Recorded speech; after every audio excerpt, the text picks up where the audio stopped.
Watch with me Zohran's message for the 250th anniversary, July 4th, for New York City. Let's do this together. First of all, good morning, very my fellow presidential. Americans. Season after season, year after year, the tides have come in and out of New York Harbor. Long before the name New York had ever been spoken, Lenape dugouts crossed these currents. It was on these waters that tall masts crested the horizon. Yeah, how many of these speeches are going to begin with Lenape people who lived here prior to colonialism? Plus one. Captained by explorers like Verrazano and Hudson, after whom we've named our bridges and rivers. Oh, the funny part here is he is already being attacked as let me find it for you. He's already being attacked as not mentioning snubbing. I think the New York Post said snubbing Christopher Columbus. He doesn't mention Christopher Columbus at all in the piece. And let me see what this guy over here. Surprise! Can't wait for the parade. Mayor Zohran Mamdani snubs Christopher Columbus in the America 250 address. And completely, my question to him is, wait, he actually mentioned Giovanni Verrazano, who's an explorer that didn't do genocide. But so this isn't really about Italian pride for you. This is about the one who did the genocide and the slavery in New York. Let's just continue with the mayor. And ever since, ships full of travelers weary from long journeys have passed through the Narrows, the winds of the Atlantic at their backs. When those passengers lifted their heads to glimpse what lies just beyond the waves, what did they see? They saw land, lush and teeming with life. They saw men waiting at the docks to take them into bondage. They saw tenements rife with squalor. Oh, man. He mentioned the Jews, too. There's a lot of far-right, there's a lot of Zionist accounts right now, Hasbara accounts, very upset that he did not forget to mention the Jews with the shtetls and those references to Jews living in squalor in early New York City. Very, very interesting. Shtetls, I think. Yeah, that's the term he used. Damn it! We can't say he ignored us. That's like, there's going to be now 2,000 less articles about Zohran hating Jews because he did mention a major feature of New York City history. They saw industry rumbling with activity, steam and smoke rising, a city on the move. They saw a towering monument to freedom, her torch glowing worldwide welcome. They saw New York City. They saw America. Tomorrow, our nation marks 250 years since we declared our independence. 250 years of a grand experiment in self-governance.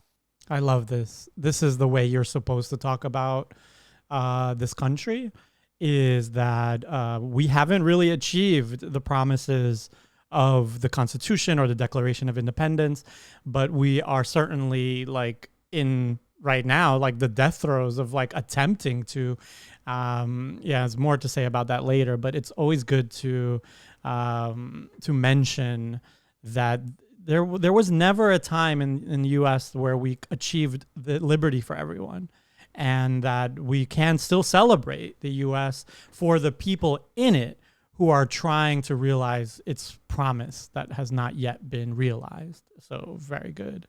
An experiment so audacious that some in 1776 doubted it would last more than a few years, let alone a quarter of a millennium. He loves, even with a Knicks speech, Zohran loves to talk about doubters. It's the most thing he has in common with Mayor Adams. My haters are going to be my waiters. Zohran, instead of making it about himself, is making it about the underdogs. And in this case, in the Knicks case, it was the underdogs in the city. And of course, the underdog that his race was and Democratic Socialists of America candidates were. And now the underdog here that he's highlighting is the U.S. colony against the British Empire. From Lexington to Los Angeles, Selma to Seneca Falls, Morrisania to Midwood, Americans will come together for a day, just as we do each year. Families will gather around the grill. Fireworks will fill the night sky. This will be no ordinary day of celebration. 250 years presents a rare opportunity for more than 340 million people to turn together, both towards one another and towards ourselves, to take measure of who we are as a nation. When we look at America, what do we see? Here at City Hall, as I sit behind George Washington's desk. This camera, oh, first of all, that's a flex. I'm at George Washington's desk, okay? The only way you could make it cooler that you have this like desk from the first president of the United States at your chest here is that if it was like a lowrider desk, like if you cut out the feet and you put some glowing lights below it, because this is baller move. And then this beautiful, you don't normally see this in press conference type of or speeches or stuff like that, where the camera, there's like cinematography here where they're going to zoom out apparently to New Yorkers. Maybe, I don't know who they are. We should look that up, but maybe they're recent citizens even holding up the flags. Alongside new Americans who came to this country. Yeah. I cannot see all of America, but like so many who came before, I can see New York City. The city I see today looks very different than the one. I love that, just resetting, starting with the U.S. stuff, but always, Zohran's always coming back to the city and what we can see and what's under his purview. So starting off, this holiday is a national one, but bringing it always back to New York City. It's just perfect. One that greeted George Washington. In July of 1776, our city simmered under the yoke of oppression. The British had imposed a colonial rule so repressive that 250 years ago, 80 miles south, a small group of newspaper editors, farmers, and soldiers signed their names on a document declaring truths that feel self-evident now, but were revolutionary then. I mean, you could totally cut these legs out of these tables. I'm not suggesting that, but you could make this a lowrider table. You could you could put a steering wheel on that thing. I'm just saying, if I was mayor, I would put wheels on that thing. I would ride around the office with George Washington's desk until maybe the ickiness of it kind of surfaced, because, George Washington, yeah. Establishing the ideals our nation still strives to fulfill. The British did not take it well. War broke out. And that August, as the largest battle of the Revolutionary War unfolded in Brooklyn, batteries... I mean, that takes a lot for a Queens guy and a Bronx guy and a North Manhattan guy to be to give it up to Brooklyn. Brooklyn is the site of the biggest battles in the War of Independence. On Governor's Island took aim at British ships anchored just offshore. We were outgunned, we were outmanned, and we were soundly defeated. After only a few months, it appeared our fledgling attempt at democracy was on the precipice of collapse. But that night, with the moon overhead, thousands of our soldiers silently climbed into ferries and flat-bottomed boats and escaped to Manhattan. The Continental Army survived to fight another day. Independence may have been declared in Philadelphia, but it was rescued in New York City. All right, shots fired, Philly friends. we know you got the Liberty Bell, you got the documents, but honestly, all the action happened here, okay? George Washington was the last to leave Brooklyn. As he waited at the river's edge, the sun beginning its rise, he would have looked out over New York City's waters and seen what... I've never thought of George Washington in Brooklyn, even though there's a lot of monuments here. But imagine just like George Washington in Brooklyn with those socks. The only people right now with socks like that in Brooklyn are my Hasidic friends. Some of them. Some of the ultra-Orthodox friends have the same socks. Today, it's a really George Washington in Brooklyn. So many have seen in the 250 years since. An opportunity to begin anew. Those opportunities, like everything in New York City, are not given. They are won. In 1838, 11 years after New York outlawed slavery, A recently emancipated black man by the name of James Weeks sought to begin anew as well, and to help hundreds of others do the same. Wow. He bought property in Brooklyn, won himself the right to vote, and sold lots to others. Listen, I know a lot of people have been trying to make a problem between Zohran and black homeowners in Queens, for example, when he was talking about property tax. But he just shouted out the black homeowner of New York City. Newly freed. When they landed in New York Harbor, they knew they had something waiting for them that they had never had before. Beautiful. A home. Weeksville still stands today, a living, breathing testament to what we know America to be, a place each of us has the power to make. The harbor was busy those years as ships poured in from around the world. Hundreds of thousands of Irish immigrants arrived with stomachs aching from a famine manufactured by imperial cruelty. Chinese sailors settled in what is today Chinatown. Millions more traveled under the Statue of Liberty and through Ellis Island. I love when we, as a movement, highlight also the white struggles, white ethnic groups that came and struggled, because whiteness likes to erase that. So they like to clear everything from like the Irish revolutionary history and Polish and Italian and all this, people who they didn't even consider white at some point, and sterilize the culture. I love when we bring it back, when we unerase not only our own cultures and like through the global South and all this, but also the cultures who were sterilized largely from like that revolutionary past. In Ireland, it hasn't been fully erased. It's like very much alive, and you could see it with how they are among the world's most pro-Palestine activists, and like in many ways anti-capitalist and anti-imperialist. But Irish in America can go either way. But yeah, continue. Jewish people escaping pogroms. No, he mentioned us again. Oh man, he's talking about pogroms now. Shoot, we can't. This is another 2,000 articles that are not going to be written about how Zohran hates us. Pogroms. He mentioned shtetls. Now he mentions pogroms. Like New York, like I don't know what we're gonna do. How are we gonna defame this man right now? He mentioned us twice in this piece. Italians fleeing poverty. Syrians seeking economic opportunity. Each of these new arrivals peered through portholes onto a city that was changing as fast as the nation. They saw merchants peddling their wares on the docks, streets being laid out on a grid. Oh, such a great juxtaposition to talk about these poor white folks and others historically coming and selling things as vendors in the street, just like today.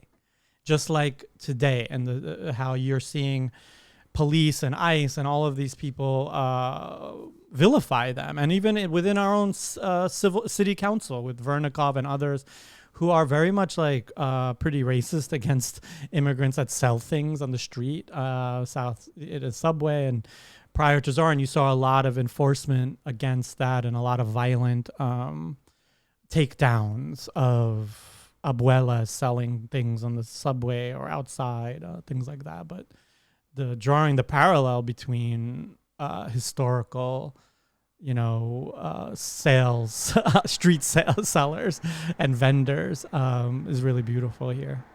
Buildings rising into the clouds. They could not yet see the nativism they would face, the jobs they would be refused, the landlords who would not rent to them, and the abject labor and living conditions they would withstand. Yeah, if you look it up, like no Irish, I think. No Irish, no blacks. Like there's a lot of, yeah. Look at this stuff. Like this is not that long ago. Okay, this is a photograph. This is not that long ago. Anyway, here we go. But no matter how much smog hung over the harbor, they still saw an opportunity to begin anew. Over the years that followed, despite laws enacted by the federal government to bar their entry, despite sweatshop fires that killed hundreds of women. Oh, again, Jewish reference of the triangle shirtwaist fire.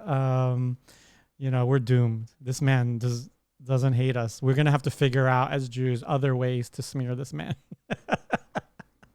I'm just playing, but yeah, like again, parallels to the current to current working conditions, like with Amazon and others. A lot of people don't know. A lot of Amazon places have immigrant workers that they pretty much abuse, especially Somali workers.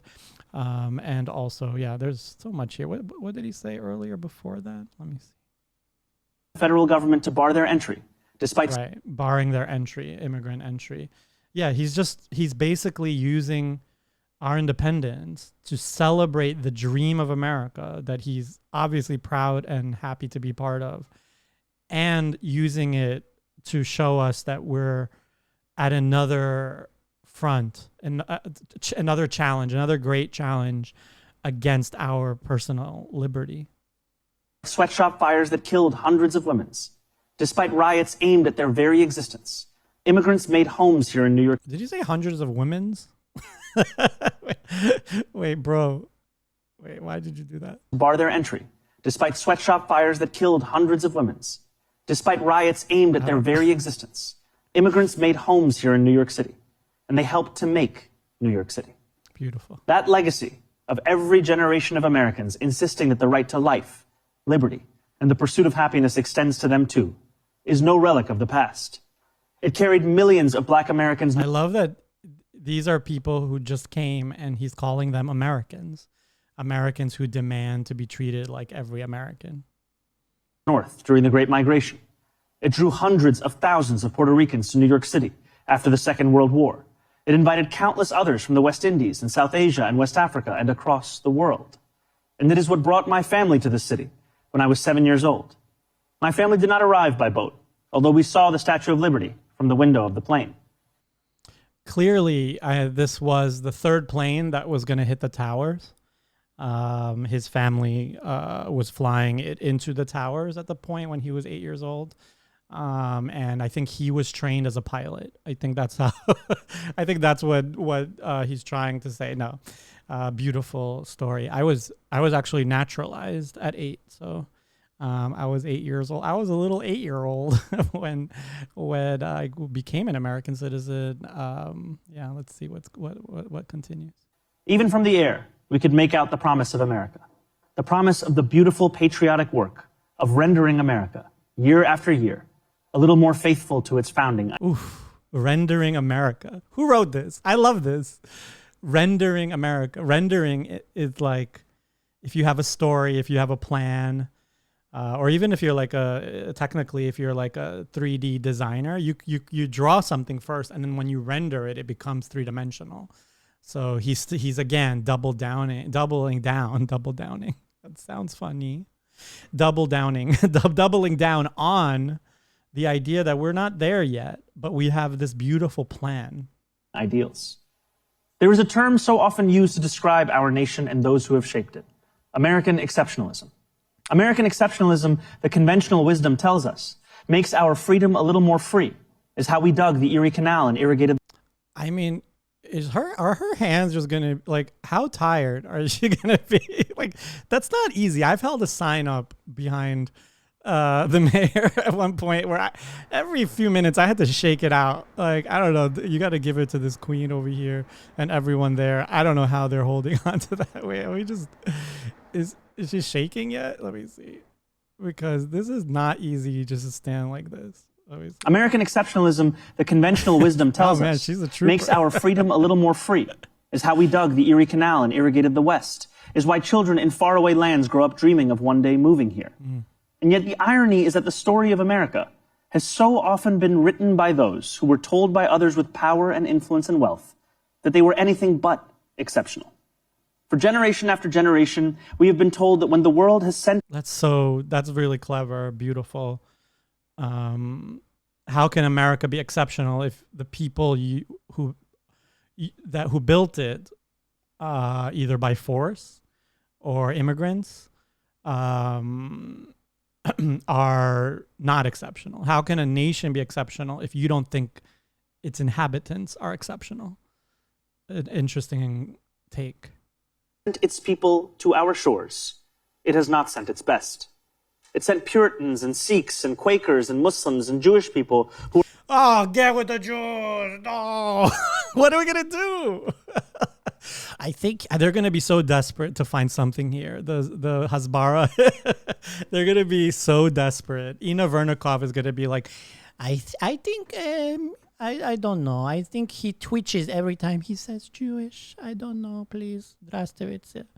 were banished for praying the wrong way, worshiping the wrong gods, angering the wrong people. It sent peasants and serfs from slums and shtetls. Again with Jewish references. Slums. Okay, we call, normally slums they'll call in like the global south and places with concentrated poverty. But shtetl, again, another Jewish reference. We're screwed.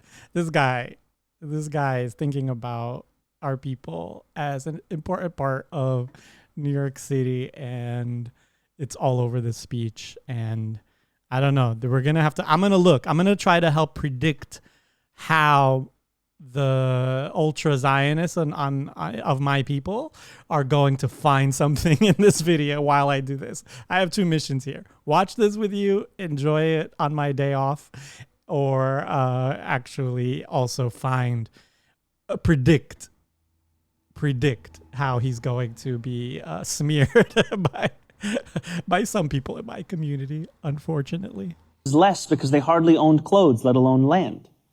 It sent immigrants from whom power was something someone else had. We are told that America is exceptional because we are richer, stronger, more powerful than everyone else. The truth, my friends, is that America is exceptional. So good, because outlining the opposition's talk about the opposition would like the people who are still winnable in this country to believe that the left hates this country and hates the ideals that it's built upon and does not think it's exceptional. So he's gonna. It sounds like he's gonna define that the right is not using exceptional. They're actually mean supremacist, and now he's gonna redefine what exceptional is. Because here, nothing is fixed into place. The frontier may be closed. We may have walked on the moon. But the work of fulfilling the values... Did we do the... Can someone look that up? Did we actually walk on the... No, I'm joking. This is not that kind of video, but I don't know. No, I'm joking. First enshrined in the Declaration of Independence. That work endures, and it belongs to us all. It belongs to our newest Americans, those standing here with me today. Oh, yeah, all of whom were recently naturalized. Nice. Nearly a decade ago, I too felt what you feel. The joy of no longer being just a New Yorker, but an American too. You each hold a special power, the power to determine what America means. Nice. The powerful have always known their answer. America, in their view, is an arena of supremacy, where only a select few are allowed freedom, where not all are created equal. America, if you ask them, becomes less the more people it welcomes. America, they will tell you, belongs only to those with the right accent or the right shade of skin. The rest of us, they insist, should be grateful for merely being allowed to visit. How small they are. Oh my God, that hits home for me. There's not a day that goes by on Twitter and elsewhere in my DMs or replies that people do not tell me to go back to Uzbekistan, that I'm a guest here, that I come from a shithole country and I'm trying to make this country a shithole country and all of that. And here he is flipping it on its end, seeing the value of everybody here and reminding us about that. That's really well done. How weak, how unoriginal. At every moment in our past. Beautiful. I think it's a really powerful way to talk about how weak right-wing talking points are, because the people who are attracted to the right wing are attracted to strength, and there's nothing necessarily inherently bad about strength. And I know there's all this ableist stuff and this and that, but there's nothing inherently wrong about physical strength or fortitude or anything like that. But here he is exposing, like when we expose bullies for being actually fearful people, it actually, I think, makes it kind of more shameful to be a bully, because the more you're able to drive home culturally the point that people who are bullies are actually scared, weak people with like a weak integrity, or as my granola friends would be like, low vibration people or whatever. But like, these people are actually, the more you imbue our culture with that, where anytime you see a bully, like someone who's like a cop beating up someone, or someone pushing someone out, or like not sharing their seat, or saying like might is right, or starting a war on a third world country, all of those are not strengths. Those are actually weaknesses, and you're pathetic for being that scared of ordinary beautiful things in the world and other people. Beautiful. I love this. Those who led through exclusion and isolation have tried to win power and enrich themselves by turning us against one another. Division is the oldest trick in politics and the cheapest. But time and again, including 250 years ago, those forces of division have been vanquished by the forces of progress. Wow. The idea of the idea that, just like, again, hearkening back to the American independence, which you can have all these different takes on, but ultimately there was a lot of division in place, or like divisive tactics to break up the Union, or like to break up the coalition that was opposing the royalty. And in this case, there is that again. Like, we actually, I never get tired of reminding people about this. Progressives, immigrants, people of color are the majority of the United States and the majority of voters. And if votes were actually complete, if like we didn't have voter disenfranchisement and less representation than we deserve, we would have our way in government in terms of elections, and there would be no one like Trump or close to Trump elected. However, those things are in play, and they know this. The right knows that we are the vast majority. There's a great book called Black is the New Brown, or Brown, I forget what it was, but it's where is it? I think it's Brown. Let me see. Brown is the New Black. But it was basically, the argument of that book really showed that once we became that majority, that's when white Christian nationalist establishment forces said, all right, this democracy thing, we need to like stop this, because this is not going to go our way. We no longer have the majority. So then became immediately, that's when Trump and all of these things started to come into play. It's not new, but it got on steroids after that point, that fear. So it's really, ultimately, if you're a white majority, Christian right-wing majority, you can have a democracy and it won't matter, because you're going to get your way because you have the numbers. That's why you have things like the Bill of Rights to allow a majority not to at least infringe on some basic rights. But once you don't have that majority, once they stopped having that majority, they were like, let's stop this voting stuff. Let's stop this regulatory stuff. Let's weaken the courts. Let's weaken all institutions and start centralizing power to a minority of white nationalist Christian people. And that's what we're seeing now. We're seeing that America really was never a democracy because it was always dominated by one group. And now it's threatened to be a democracy to this group. So now the game is to divide, break apart that majority. They know that that's our strongest thing, and also our last resort at this point, right? We don't know it because we are falling for it all the time. So they go after trans people, and they're like such a small percentage of the population that no one's gonna just like, jump and put their body in the line. Very few people are going to do that when it's a small segment of your population. Maybe you don't know a trans person or something like that. So they're going to go with that as a wedge issue. And they're going to go with Jews and anti-Semitism and this as a wedge issue, migrants as a wedge issue to break us apart. And what a lot of people on the Democratic side don't get is you're being played to be broken apart. You're being played right now. If you're spending time with trans people living rent-free in your head about how dangerous they are in the bathroom or in sports, you're being played. You're a sucker, because what they're doing is breaking us apart, as they're breaking up our last resort. If you're falling for smokescreen anti-Semitism, even if it's real anti-Semitism, sometimes there's real anti-Semitism on the left. Even if it's real or fake, you can use anti-Semitism to break apart institutions that protect us, like free speech. So they're banning criticism of Israel as anti-Semitism all across the country with something called the IRA bills, or anti-BDS bills and stuff like that. Criticism of Israel as anti-Semitism. They don't care about Jews. The people who made these plans aren't even Jewish. They're all Christian. Project Esther, look it up, from the Heritage Foundation. And what they do is they just use Jewish trauma and societal kind of reflex to be protective of Jews, given our education about the Holocaust and all of those horrible things.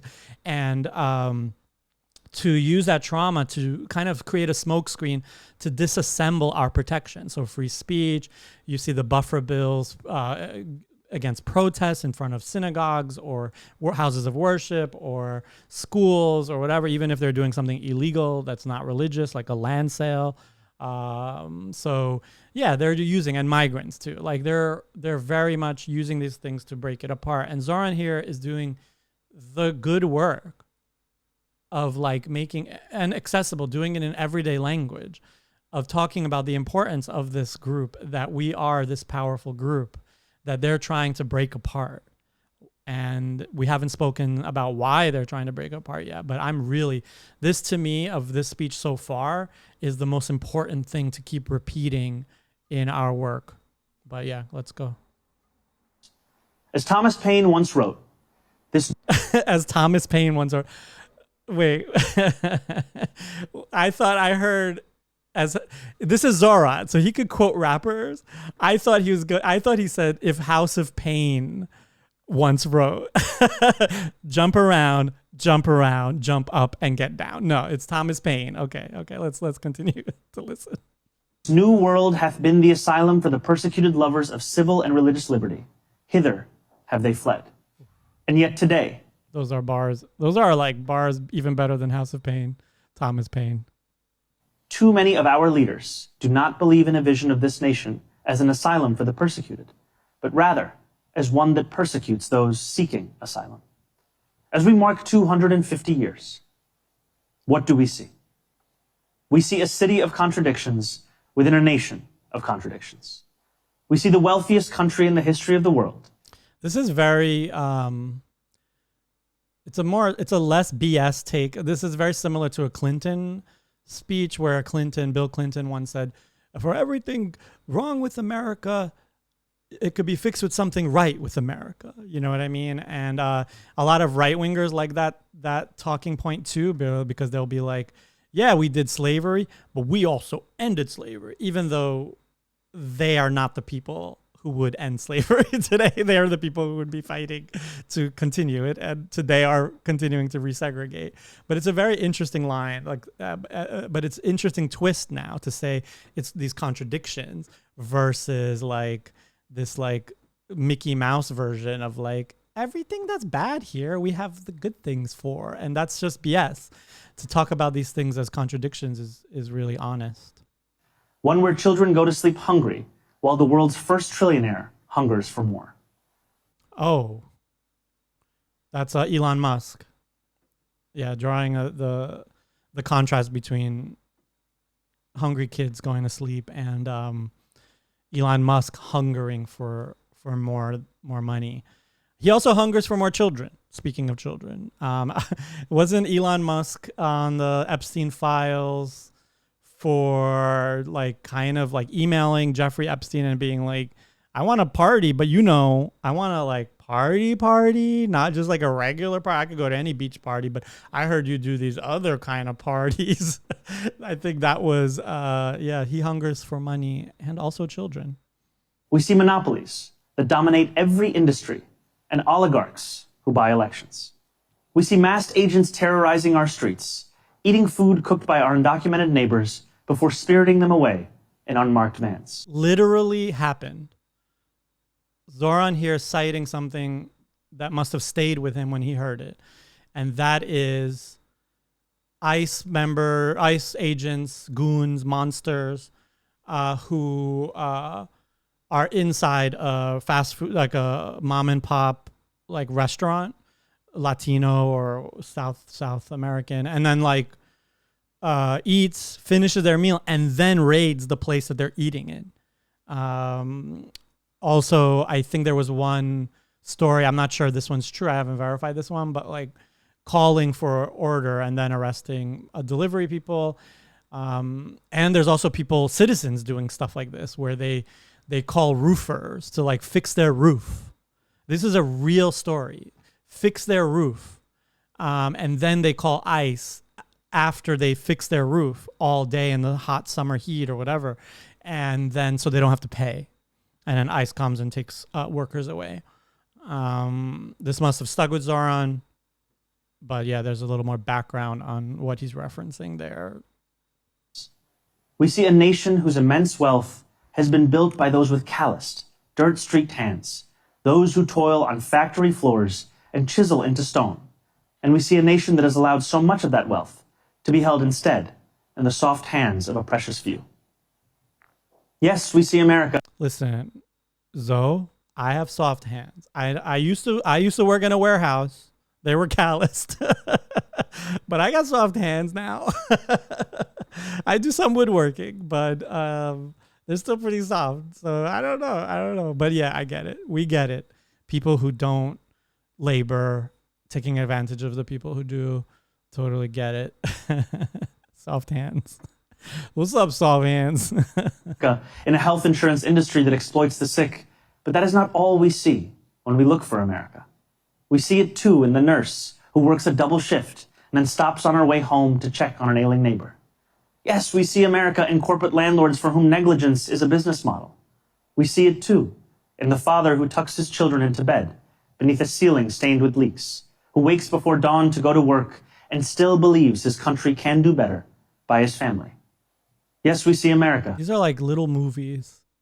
Whoever's writing these, and I'm sure he has part of it, but like, this is like little movies, little vignettes of life in New York or across the country, across the world in many examples. But yeah, like tucking your kid in, coming, like my mom was a nurse. The people, there are parents who come in and tuck you in while you're already asleep and then leave before you wake up back to work. It's just beautiful poetry showing this like just empathy that someone who has clearly, Zohran has a history of working with population directly, providing services and things around, I think it was housing and things, but yeah. When we spend our tax dollars on bombs and bailouts, when we sell our elections for the highest bidder, yet we see it just as clearly in every American who still believes this country belongs to we, the people. We see America each time neighbors link arms with neighbors without asking how long they have lived here. That's a beautiful reference to people who come out of their communities, come out to protect their communities from ICE raids, hand in hand, locked. Beautiful visual again. What papers they have as ICE invades our neighborhoods. We see America each time those young and old stand in the beating rain or the stifling heat to cast their ballots. We see America each time working people demand more, not just for themselves, but for their fellow Americans. There are some who respond to those who ask for more from America with a simple refrain. Love it or leave it, they say. But patriotism has never been about pretending our nation is without flaws. I mean, what's that? This line of talk always reminds me of the Baldwin quote. What was it? Baldwin, I criticize America. Yeah, here it is. I love America more than any other country in the world. And exactly for that reason, I insist on the right to criticize her perpetually. I love that. That's so beautiful. It is like, it does touch on how my community, a lot of them like shunned me for being anti-Zionist. And how can you speak up against your own people? That would be the argument by some. And this is a reflex from, in my case at least, from like immigrant community that's very often, like for thousands of years, we were the small minority in Uzbekistan, Tajikistan, Soviet Union, here. And when you're a very small minority, you develop these things of just like, you don't air your laundry to the others who have power, the established group. You actually just there's even a law in like Judaism that's referenced about just like when you're in a country, you have to just abide by all of the rules and norms and expectations and not make any like fuss. Don't rock the boat. Just like live and let live. And that's often used, but it's kind of been co-opted by the right to chill speech about it. Like, how dare you talk? And it's in a lot of our cultures, not just Jewish or Mizrahi, Uzbek or whatever. It's in many, many cultures. Like, you just don't talk about family business. But our family business, when it affects other people with a genocide or ethnic cleansing and apartheid occupation, should be spoken about. And it is done with love. Like, it's not, I love Jewish people. I love our history. I love our culture. I love our contributions to this country and the world.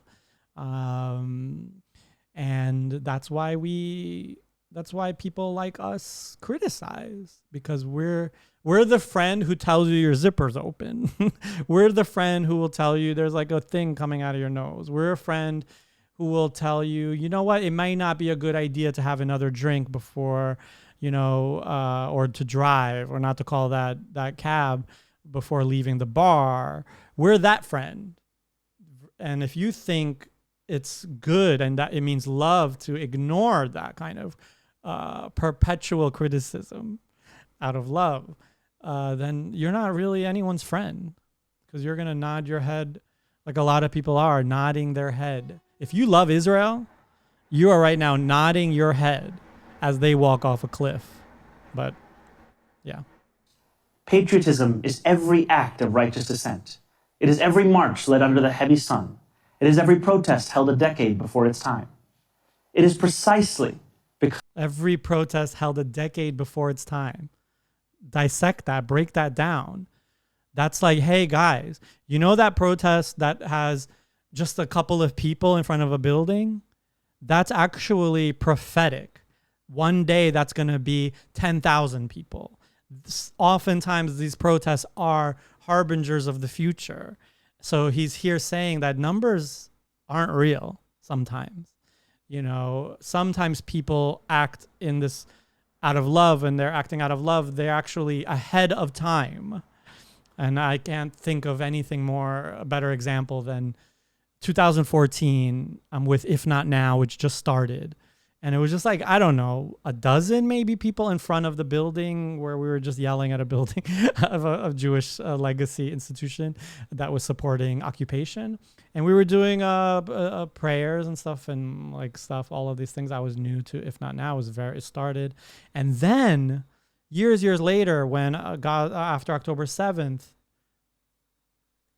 looking at how many people showed up at Grand Central Station, including Zohran,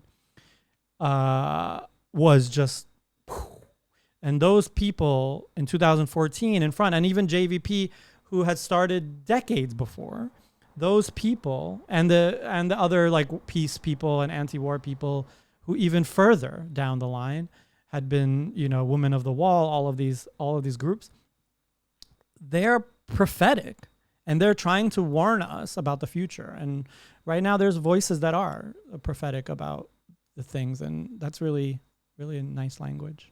because we love this nation, that we will not leave it. After all, who loves America more than those who have sacrificed so much to make it free? Today, I think not only of the 4th of July, I think too of the 9th of July. 5 days after the Declaration of Independence was signed, it arrived here in our New York City. I had no idea about this. What? I'm getting a history lesson from Zohran. Okay, let's hear the rest of it. Redcoats had disembarked on Staten Island. More than 100 British ships loomed just offshore. Across this city, I think some of those troops are still on Staten Island, Zohran. I'm sorry. Some of those troops are still on Staten Island. Let's just figure it out, guys. the Continental Army prepared for an invasion. George Washington commanded his brigades to assemble just a few feet from this building. It was known then as the Commons. Today, we call it City Hall Park. There, within range of British guns, Washington ordered his generals to read the Declaration aloud. And with the world's mightiest empire poised to attack, Washington told the people of New York City what we will celebrate tomorrow, that we had declared our independence, that freedom was within reach. That evening, danger loomed. Conflict was not a question, but a certainty. And yet when those early New Yorkers marched toward the statue of King George III that stood in the Bowling Green, a statue they would melt down into bullets for their young army, they walked in unison, grounded not in the pursuit of plunder, but in ideals that for the first time had a name: America. Those ideals upon which our nation was built, they are strong enough to endure any authoritarian regime, but only if we reach for them.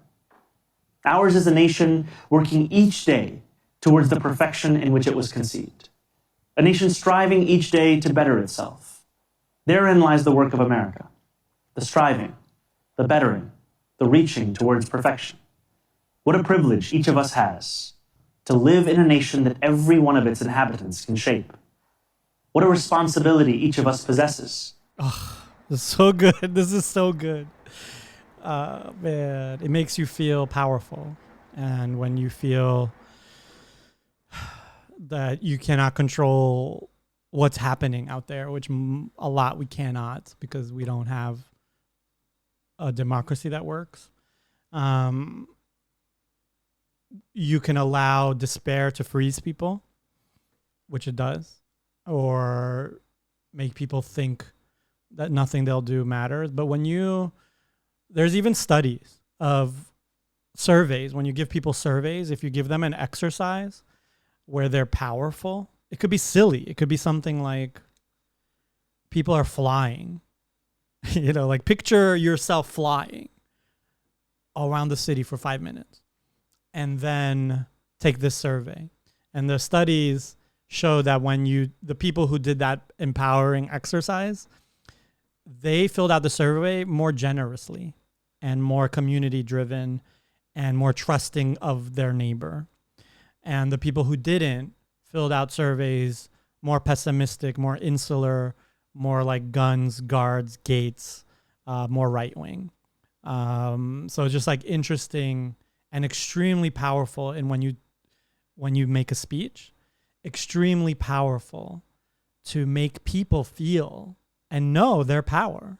So we're the majority. And now over here, we are the ones that are going to shape and have always shaped how the winds in this country, even against great insurmountable odds. Beautiful. Let's let him rap. Let's let him cook. To prove ourselves worthy of all those who came before.